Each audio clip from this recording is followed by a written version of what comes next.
Откако преживеа 3 обиди за убиство, Раде Трајковски Штекли денеска не седна на обвинителна клупа, бидејќи бил неконтактибилен и дезориентиран во сите правци и затоа не беше испорачан од затворот Скопје во кривичниот суд. Трајковски и неговите најблиски соработници се обвинети за трговија со дрога, односно кокаин и марихуана.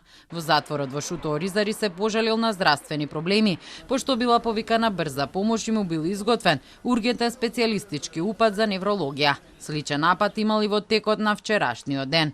Одбраната на Трајковски претходно доставила психијатриско вештачење дека тој не е психички способен да ги следи рочиштата, информираше обвинителката Верица Брежецка Крстева. Од судот таа побара да дозволи тим на психијатри да го прегледаат Трајковски во затворот и врз основа на тоа да изготват ново вештачење за психичката состојба на обвинетиот. Судијата Илија Трпков го прифати барањето на обвинителката и најави дека ќе испрати решение до затворот. Освен Трајковски, на денешното рочиште не беа спроведени поголемиот дел од другите обвинети во предметот. Вкупно со него се 10. Наредното рочиште е закажано за 7 август. Обвинението беше поднесено на крајот на мај годинава по истрагата на основното јавно обвинителство за гонење организиран криминал и корупција.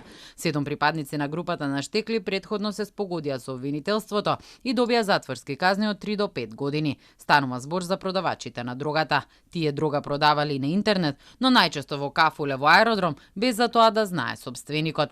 Трајковски од јануари е во притвор кога беше уапсен при обид за бегство во близина на хотел во околината на Гевгелија. На средината на ноември лани имаше експлозија во неговиот двор во Керамидница. Трајковски мина со лесни повреди и изгореници по телото.